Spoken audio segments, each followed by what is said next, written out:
Okay, well, we're recording this session, and I'll introduce myself. I'm Dr. Houman Farzin, the founder of Mystic Health. I'm also assistant professor at McGill University and faculty there, and attending physician at the Jewish General Hospital in Montreal. This podcast is related to Mystic Health, which is our practice operating in Santa Monica. Mystic Health is a holistic health practice with a wonderful multidisciplinary team. And today I'm joined by our esteemed psychiatrist, Dr. Dustin DeYoung.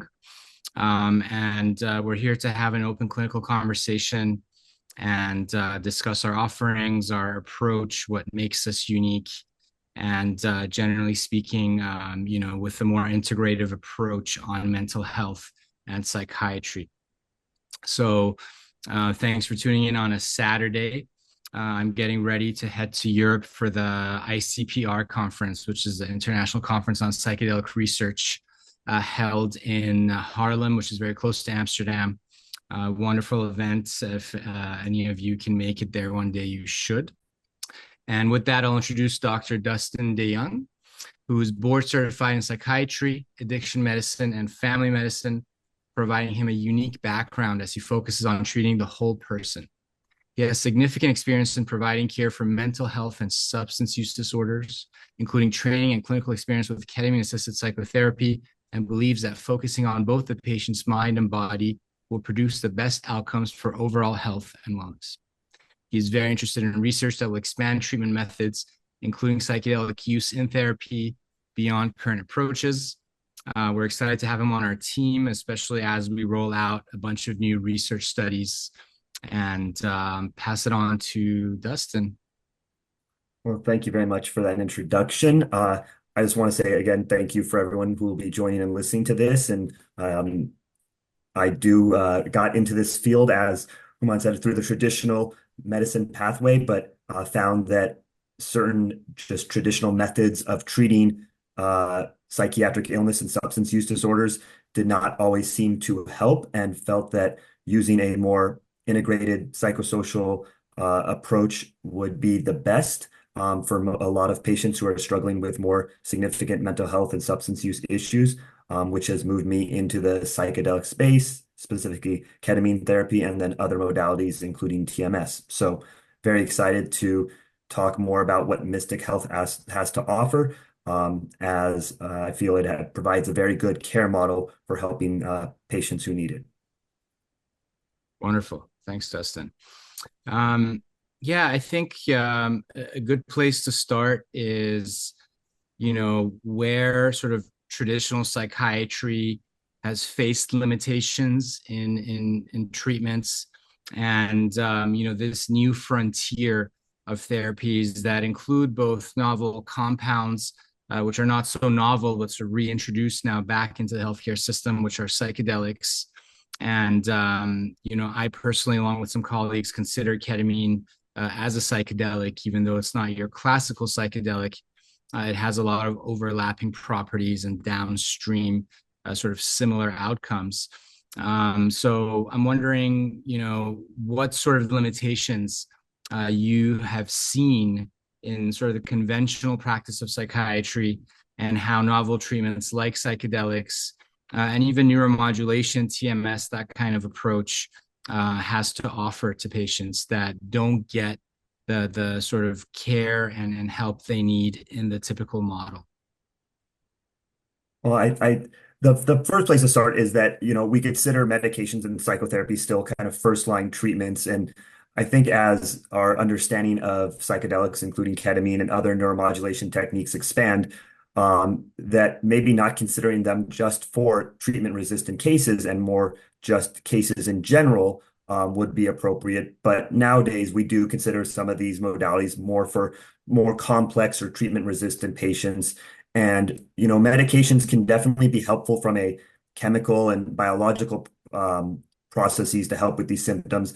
But patients are very complicated and come in with emotional, spiritual, health-related issues that can make treatment more difficult. And using some of these new techniques and new psychedelics can open up treatment paradigms and treatment pathways and allow more in-depth integration and psychotherapy that really focuses on treating the whole person and not just necessarily a chemical imbalance or a problem, that medications can treat, but looking at the entire person and treating them from that standpoint, kind of mind and body.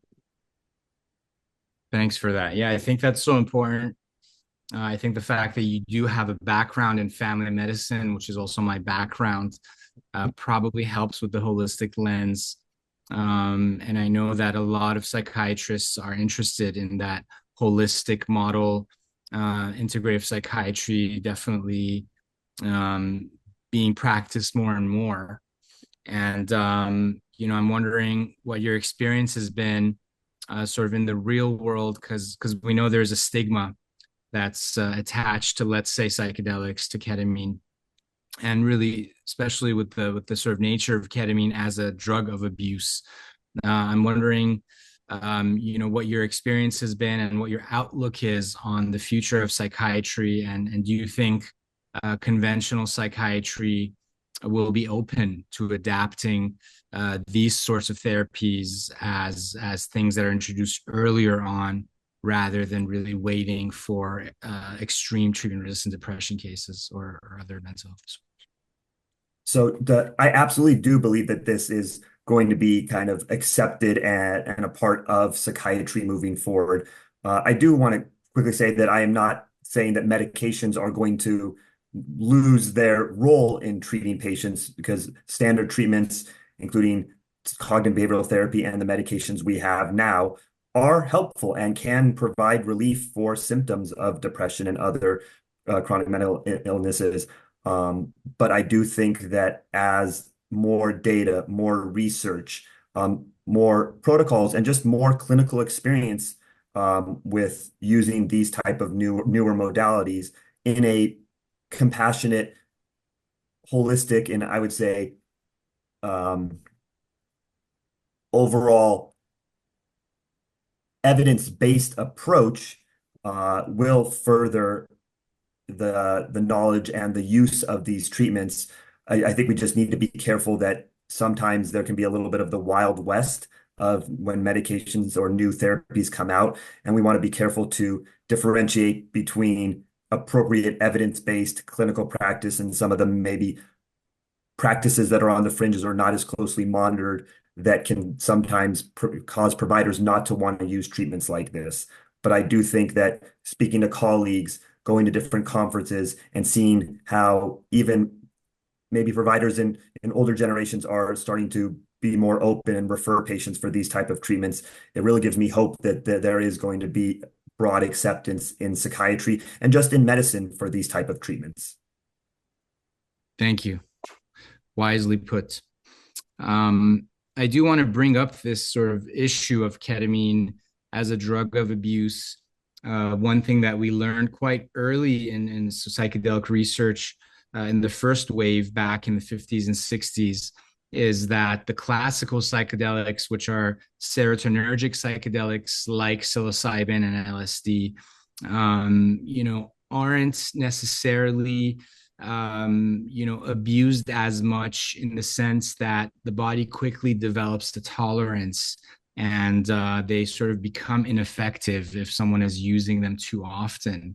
Ketamine works differently, and even though it has a lot of downstream overlap, it's definitely a drug of abuse. We're seeing it used more and more with sort of real consequences. We see it in the news with cases like Matthew Perry, which was attributed to ketamine, but it was really more complex than that. But that being said, we know that it's an issue. It does cause different kinds of problems for the body when misused and overused. I will add that in a clinical context, it's actually shown to be quite safe when the dosing and frequency is appropriate. We've seen over years, especially with Spravato, for example, which is the esketamine nasal spray, that it's quite safe. But my question is, if we have individuals who are dealing with mental health issues, who are younger, who have, let's say, some history of substance use disorder, how do we approach those cases? When do we say no? This medication is too high risk for you because of its abuse potential, even though it may benefit your mental health overall. I think not just specifically for substance use, which I'll address in a second, but you know, not all treatments fit all patients. This is not just about ketamine or this is about medications. This is about surgeries.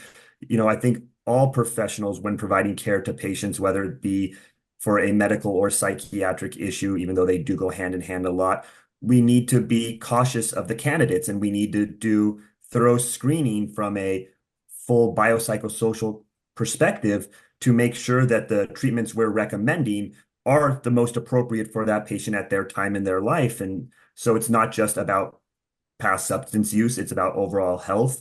It's about the reasons they're coming in to try this and not just maybe to try something out, but actually have a goal or concern for treatment. But specifically to address what you brought up, there is no one answer of who we should say yes and no to. And I think that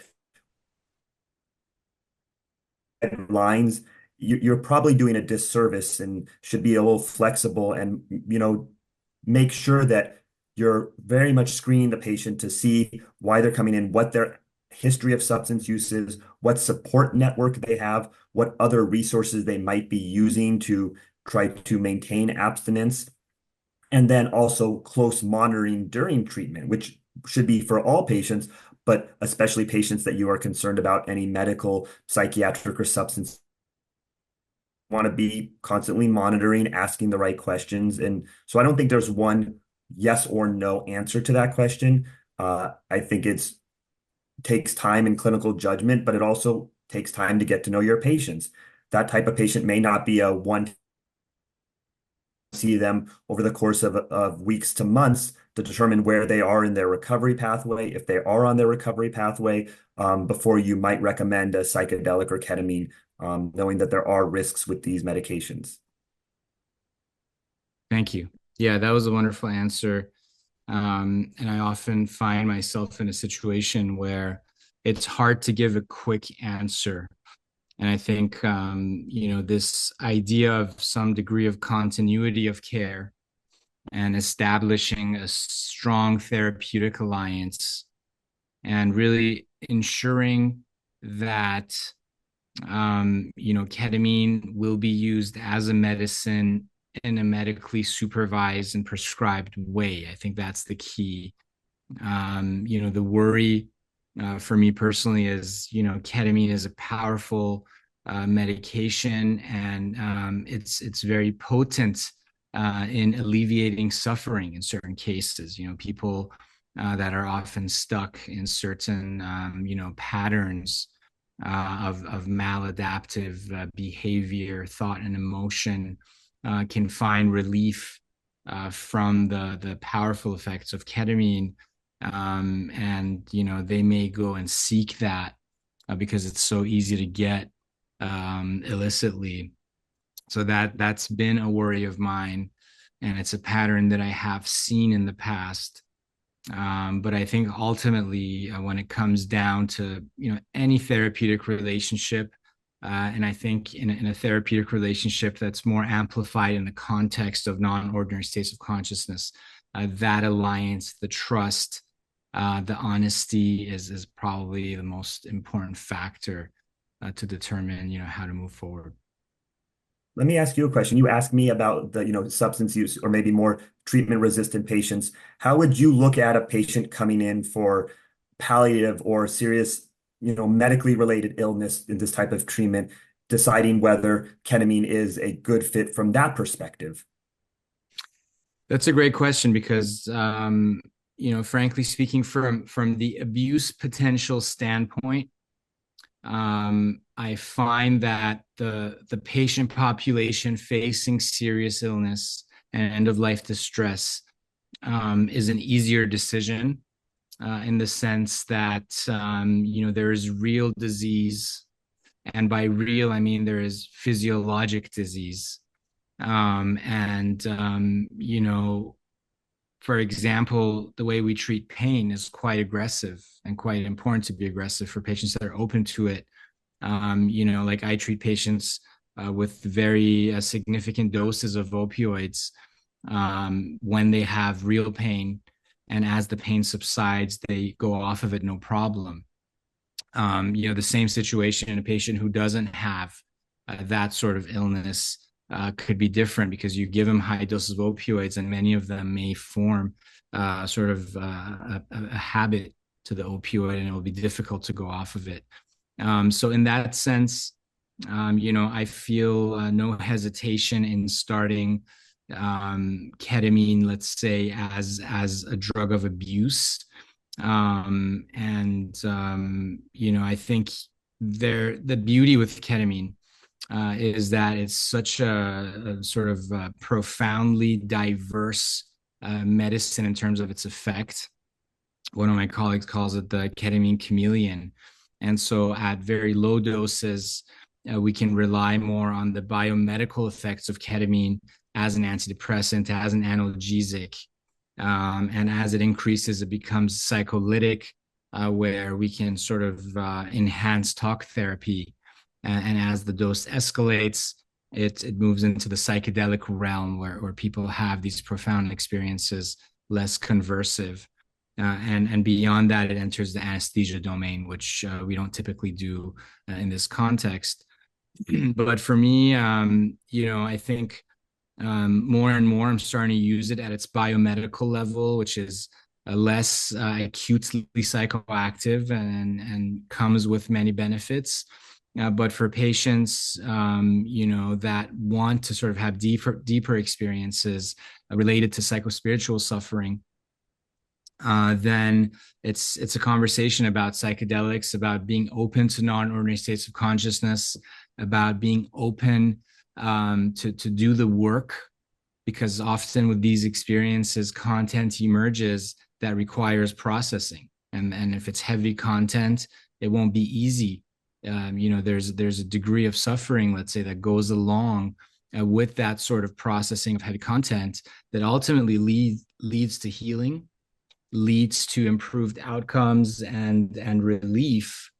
But it might have a period in which there's work to be done, and so the patient has to be ready, has to have the capacity, and also has to have the willingness to accept responsibility for their own healing, in a sense. Like my viewpoint on the traditional approaches is that it was very top down. The doctor is the healer, and you're healing the patient, curing the patient, whatever it is you're doing, and the patient has more of a passive role. Whereas in this paradigm, part of our goal is to empower patients, to help them believe in their own ability to heal. And I know a lot of my colleagues aren't into the concept of the inner healing intelligence or whatever other phrases used to describe that process, but I'm a believer in it, and I've seen it work, and I encourage my patients to try to tap into that process. The idea being the same healing drives that heals a wound, that fights an infection, that keeps us alive, is active in our psyche, and that under the right circumstances, it will move us in the direction of healing. And so, these are factors that sort of I consider aside from physiologic factors. And ketamine is generally a very safe drug, like most other psychedelics. So unless someone has very specific, severe comorbidities, like, let's say, significant cardiovascular disease or such, or if there's a history of psychotic disorders and such, mania, these are the things that would be more absolute contraindications. But outside of those, it's really about the patient committing to the process and being open to welcome whatever may arise. And I think that's one of the biggest challenges with psychedelic therapies, is that there is so much unknown. What is going to emerge in this heightened state, And sometimes it's a very pleasant and beautiful thing, and sometimes it's not. And either way, I use poetry in my therapies, and the Guest House by Rumi with the English translation, which has its own flair, I use often. And the idea is to welcome any guest that comes knocking on your door. And so when you're in a session, whatever feeling, emotion, thought, memory arises, we have to like welcome it and sit with it, and that's how healing occurs. Thank you for that. For sure. Um, yeah, we were speaking earlier, and Lucia mentioned, the cost barrier, and I think that is an important issue to discuss. It came up when we discussed psilocybin and the sort of Oregon psilocybin programs, and how many people that need it can't access it due to cost. And we have few countries in the world that now have systematically incorporated psychedelics into their system. Australia probably being the best example. And when you hear about the prices of treatment for three medicine sessions with psilocybin or MDMA, which involves many hours of psychotherapy before and after, there's a price tag of, let's say, $25,000, and people get shocked at how expensive it is. Having done this work now for a number of years, I can say that it's not a cheap treatment to deliver. To do this right, it takes many, many hours. And as an example, for our patient that we treated with MDMA, with the MAPS protocol under Health Canada Special Access, 3 MDMA sessions for severe treatment-resistant PTSD, with very successful outcomes. We spent roughly 50 hours, so that's about 100 hours of health professional time, in addition to thinking about the medicine costs and the sort of other costs associated with the location and things. So it is an expensive therapy to offer well. But that being said, yeah, many people won't be able to access it until it's approved and it's covered by insurance. And that's one of the reasons we've launched our Spravato program at Mystic Health. And Spravato, for those that don't know, is the esketamine nasal spray. Esketamine is one half of the generic ketamine molecule, and Janssen, which is a Johnson & Johnson pharmaceutical, essentially took it through the clinical trial approval process. And so it's approved now for treatment-resistant depression and suicidality. And we've launched that program recently. And that is one way, for example, really probably the first psychedelic of its kind to be approved in the healthcare system.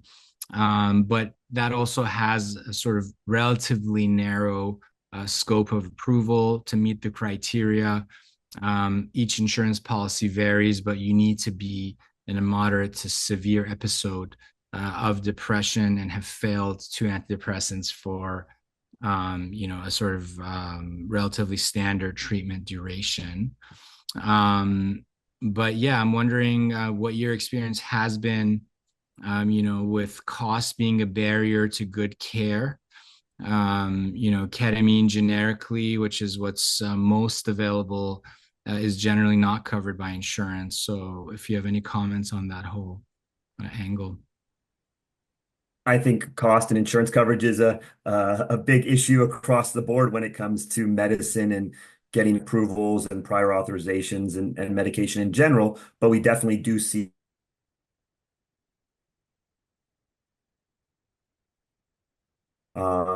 and so Spravato, the benefits of Spravato, as you've already mentioned, is that it is FDA approved.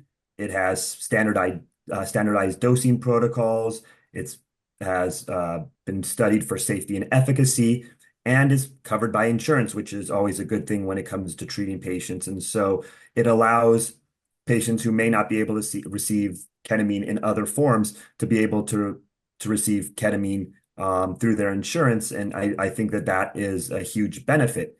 It's actually not the only benefit. There are patients who avoid needles, and so this is a needle-free way to administer ketamine.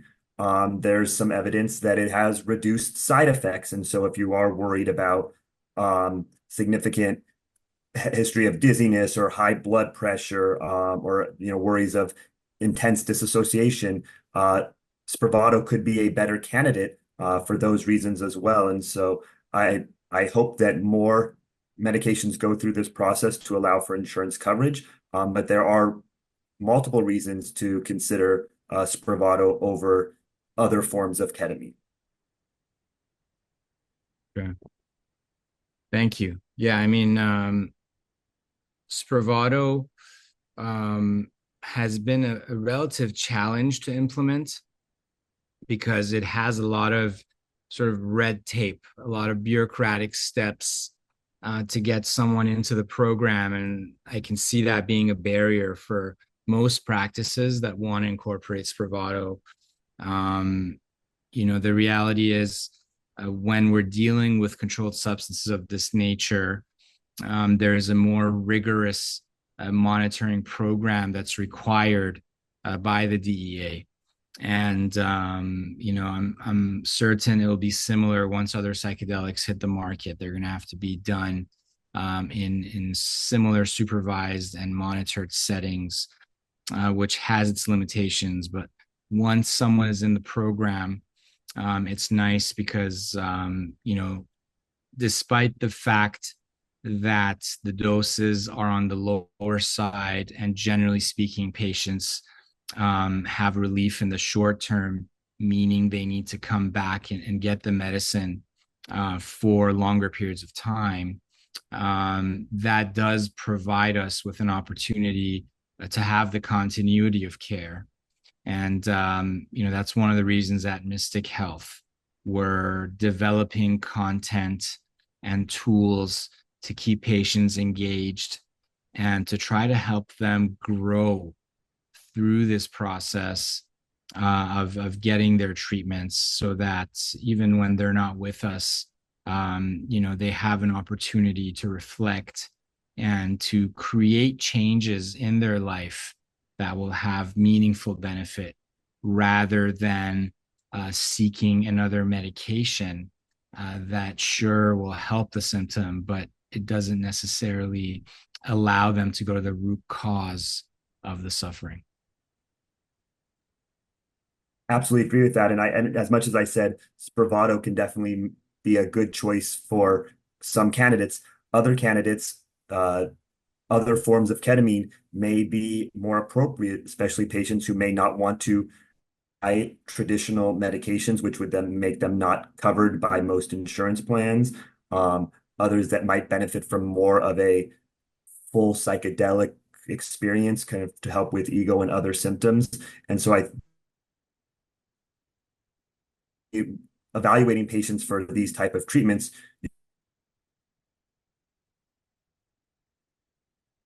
what's bringing them in, what they're looking for, what other support network they have in their life, because that will help kind of guide what treatments you recommend and what treatments you don't recommend. Yeah. So, I think this is a good point, and I see that someone's raised this question of, how do you compare, let's say the IVIM ketamine to Spravato? I think one factor is cost. The reality is Spravato is covered by insurance, and I know that Janssen even has programs to help people that can't afford it get access. And so I think cost is definitely one aspect of it. That being said, Spravato is a very sort of specific treatment. Essentially, you have 3 dosing options available. And, the 3 dosing options, the strongest is still on the sort of moderate side when it comes to the psychedelic effects of ketamine. I know that many patients will still have significant experiences with the Spravato, and that has to do with individual characteristics. Ketamine is a weight-based medicine, but there are many factors that go into it, and 2 people the same weight and same dose can have completely different intensities in their experience. And so the same goes for Spravato. But Spravato is limiting in that you're restricted to the dosing quantity and windows in which it's available to you. And I've been practicing psychedelic assisted therapy for a number of years through Health Canada Special Access Program. And in that program, it's similar in that you don't really have options with your dosing. The dosing is generally granted based on where the highest level of evidence exists. And so in the case of psilocybin specifically, 25 milligrams of psilocybin has been the standard dose used in majority of clinical trials. We had a number of trials earlier that used dosing ranges. Some were weight-based, and they found 25 milligrams to be the sweet spot for most people. Now, that being said, it's too weak for some, but we don't have the capacity to adjust dose based on their individual response. And so it's similar with Spravato. So I would say that's one key difference, is that certain individuals may require a higher dose to break through. And so IV has that advantage.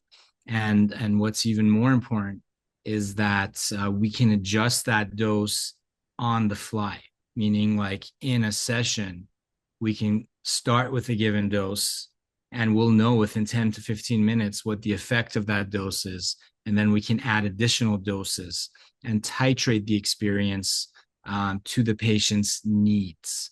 And so I think that's one of the biggest differences. I think for someone seeking a psychedelic experience, it's definitely a more well-suited route of administration. But that being said, it's generally not covered.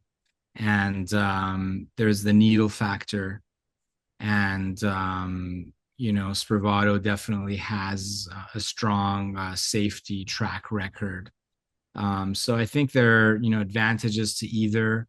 And the reality is that Spravato is only approved for very specific patients that meet the criteria of treatment-resistant depression. I hope that with time this will expand, but that's where it stands currently. I'm curious to see what you think about the two. I couldn't agree with you more. I think that right now, because of the idea of how you go through the FDA approval process, Spravato is very narrow in its indications, even though it likely could benefit other things, which, as we see with other forms of ketamine. And so, again, understanding why the patient is there, what they're looking to treat, you very much have to tailor your approach to their situation, their financial situation, their reasons for being there, and their indications, as whereas ketamine can help with, as we've talked about, end of life issues, potentially anxiety, OCD or trichotillomania. Spravato really can't be used in those situations because of the REMS and the FDA indication. And so we just have to be why patients are coming in to determine what form of treatment is the best for them. Yeah.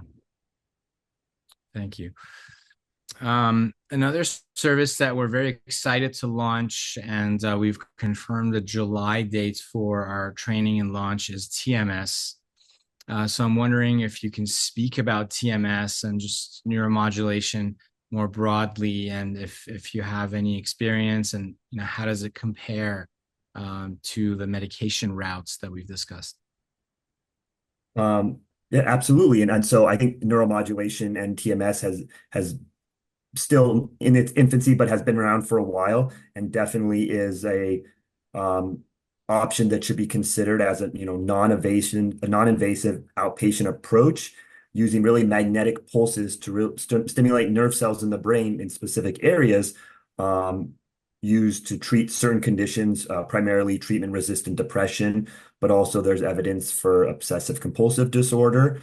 It is approved for certain conditions by most insurances. So it does make it a little bit more affordable and accessible to patients because there is insurance coverage and it has been around and has a track record of success.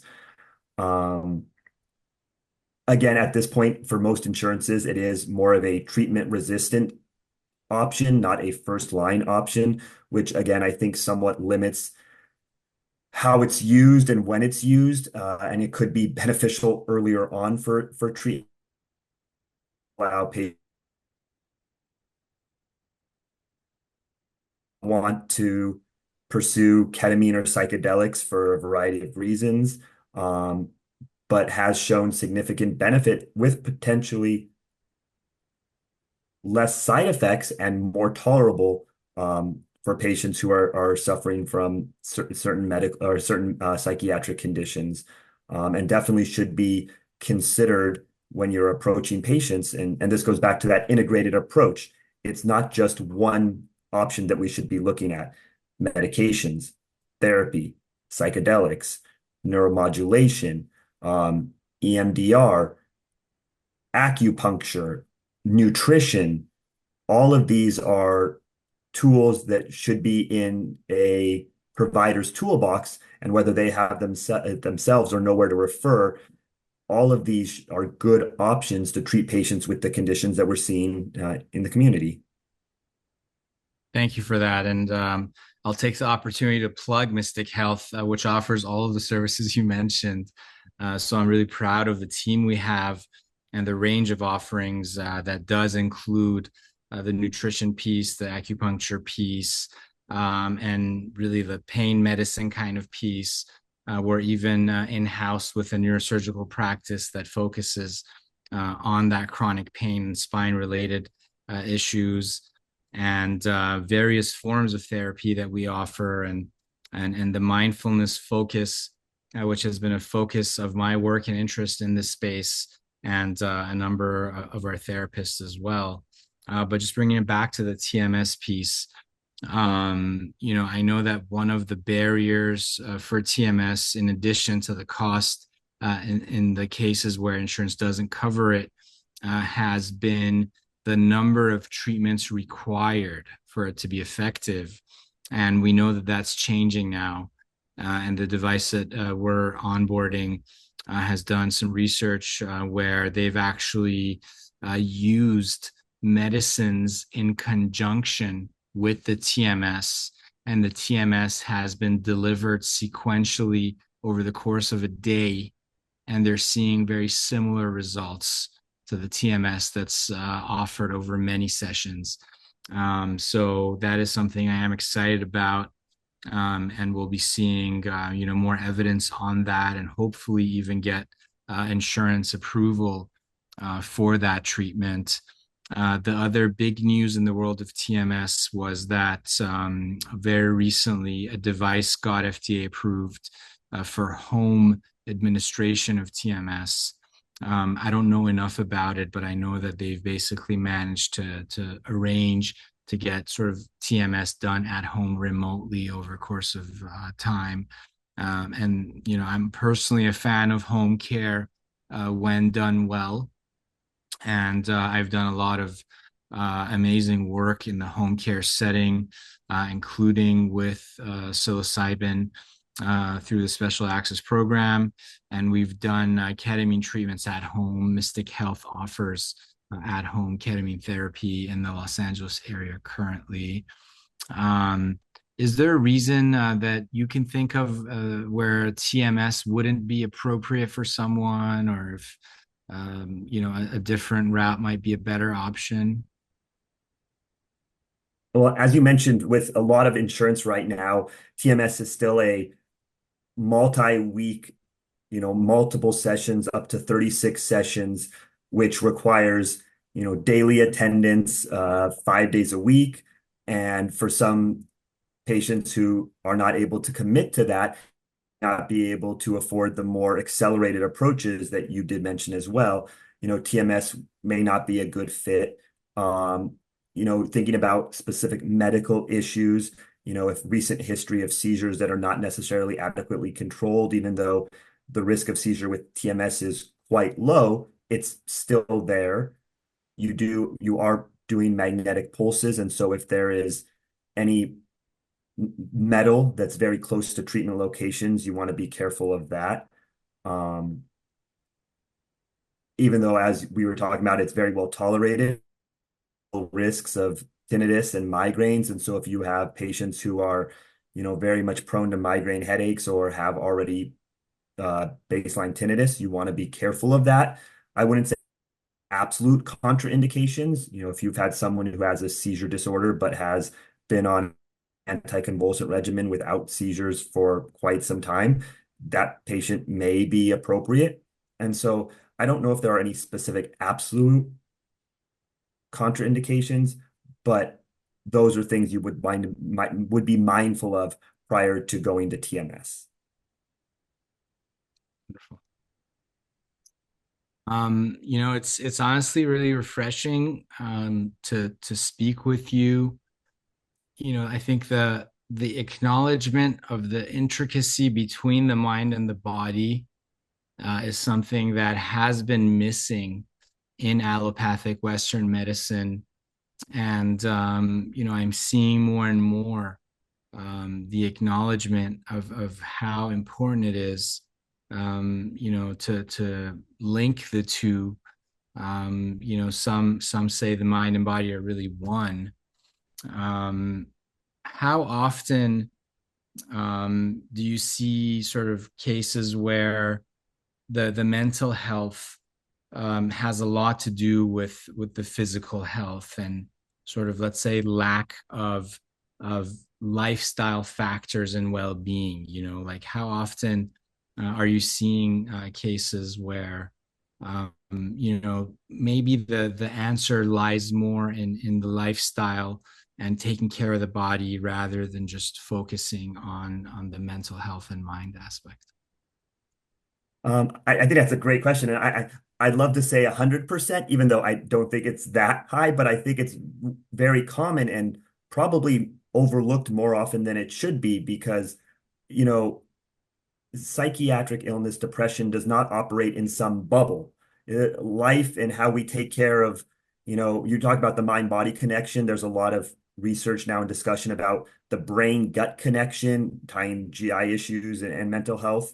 And so I routinely bring up lifestyle, nutrition, physical activity, enrichment activities for the brain, a little bit of sun, these I don't want to say basic, but these lifestyle things that we should be incorporating into probably every treatment plan.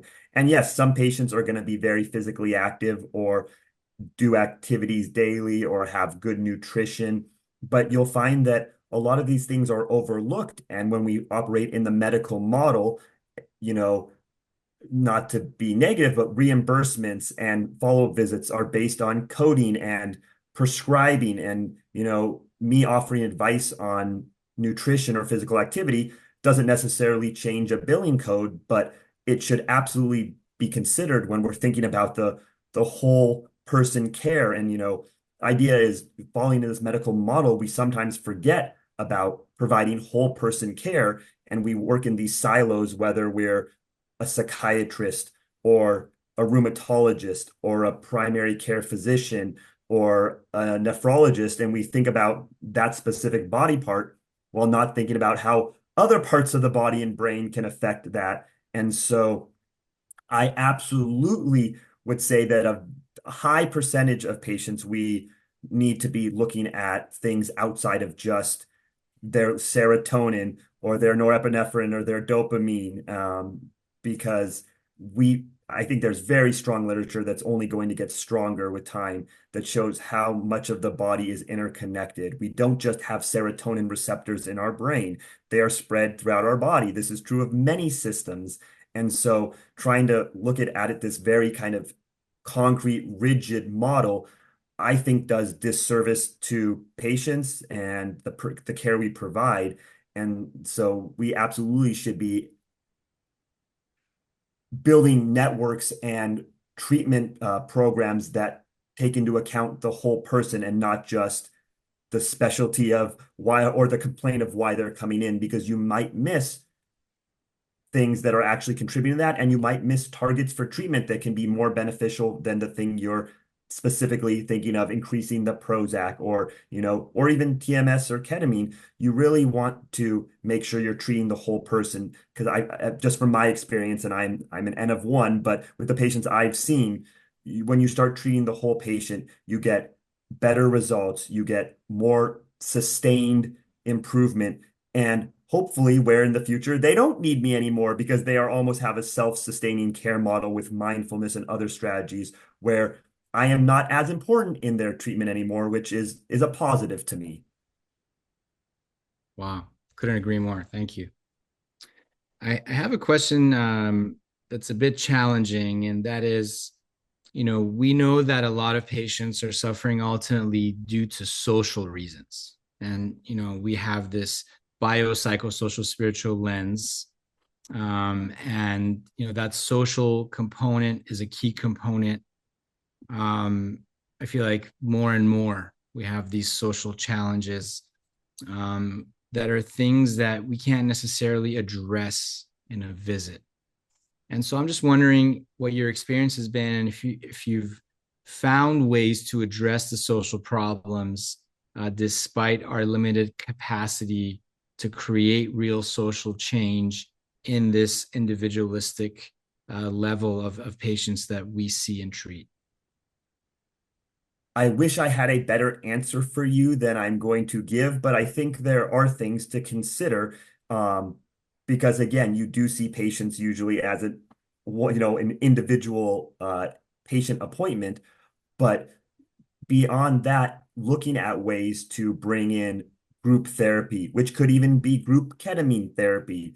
I explore the patient's social networks, whether they have interests, encouraging, and I know probably a lot of us know this, but gardening clubs or book clubs or senior centers, or just trying to explore what activities they like to see if there are meetup groups because they enjoy hiking. And so I can't write a prescription for it, and it's definitely not covered by insurance, but social aspects are very, very important for overall well-being. And, I think we as humans operate better when we have packs than we do when we're individual and by ourselves. And so it's a very complicated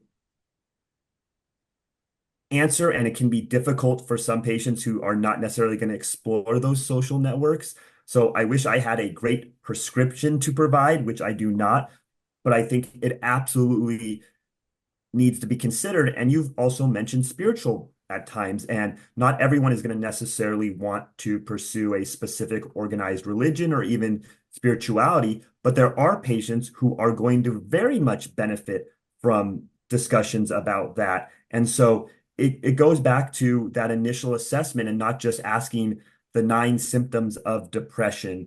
It's exploring the whole person, what they are like outside of that office, what they do with their day, even maybe asking them to walk you through a typical day can give you so much information on maybe what aspects of their life you can focus treatment on, which may not just be a medication or ketamine, but as we mentioned, nutrition or social or spiritual. We might be oversaying this, but I don't think we are. And I think it's super important to really focus on the whole person. And just looking at a piece is not, in my opinion, the right answer to provide, whole person compassionate care. Thank you. That was excellent. Can I And ask that question of you now? When you are looking at more palliative, end of life, serious medical issues, do you have strategies to help out with social interaction or spiritual interaction that myself or others may be able to learn from in those situations? thanks. I mean, I think, my approach is similar to yours. One of the beauties of palliative care is that the inclusion of the caregiver is in the definition of palliative care. So, that's, I think, one key defining aspect of palliative care is that, there's a patient who's suffering, but there are also caregivers involved, there are loved ones involved. And so extending the domain of care to include that social circle is really part of the mandate. Unfortunately, palliative care is under-resourced for the most part. And so that often doesn't happen the same way that early palliative care doesn't happen. Usually palliative care, unfortunately, happens much later in the course of illness rather than at the time of diagnosis with serious illness. And these are things that, we strive to change, including the caregiver and creating opportunities for healing, for connection, for communication of things that need to be communicated that have often not been communicated due to lifetimes of conflict and often due to positive protective measures. We often keep things from our loved ones, and facilitating the flow of information, of feelings, while there's an opportunity to do so is definitely part of the mandate. And at Mystic Health, we're trying to bring all these elements into our sphere of care, including the group therapy you mentioned earlier with ketamine, which can be used in the context of serious illness of a patient and their loved ones. And it's very powerful, to facilitate a situation where the guards are laid down and, people can have deep psychospiritual experiences with their loved ones, but generally involving them in the sphere of care. And, similar to what you said, finding resources, and this is really community specific, and, having resources to provide to patients. For example, many cancer wellness centers work on a charitable nature and offer their services to both patients and caregivers of individuals dealing with serious illness. And so, I think we're very much aligned on, finding creative ways to bring in that piece. When it comes to spirituality, I mean, that is a huge passion of mine. And in fact, the concept of mystic health revolves around the notion of spirituality as a core component of health. And, as we've seen in the science and in my clinical practice, people that have spiritual, mystical type experiences, particularly on psychedelics, tend to do a lot better. And, along those lines, at Mystic Health, we're trying to develop a standardized way to assess that. And the idea is that if we think of ourselves as just an ego, as just an entity that's separate from everything else, then there's a lot more suffering when we're dealing with a serious illness, when we're dealing with the end of life, where a lifetime of biography and experience is about to expire, rather than having this transcendence and connection to all being, feeling one with all being, and perhaps feeling connected to something greater than us as an individual. And that is one of the focuses of our work. And so I personally think that, spirituality is a very individual decision, and I'm very patient-centered in general, and I don't like to impose my views. But I think, bringing that subject up and seeing what a person's religious or spiritual outlook is, and seeing if there are resources that can be added to fulfill in that domain. As far as our offerings go, especially with the aid of psychedelic assisted therapies, I think we can do a lot of service by allowing people to tap into their own spirituality. I'm really looking forward to making sort of access to these forms of experiences more democratized. And I think that's going to be a big part of the future of not just illness, but also wellness. I very much appreciate hearing that. So thank you for sharing your insight. Thanks for asking. And we're almost at the turn of the hour. And if there are any final questions, we're open to it. Dustin, it's so amazing to have you on our team. And really, it's a breath of fresh air to have this holistic, integrative approach to care. And I think together we can do amazing work. And we're going to add this webinar recording to our YouTube channel.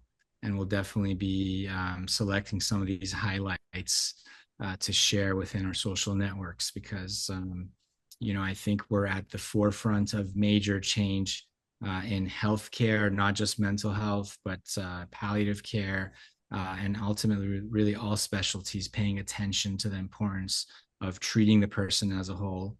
And ideally, we can try to help make changes to prevent illness rather than trying to like chase last minute, band-aid on a deep wound. So thank you for your time. Thank you for your care. And yeah, to many more of these ahead.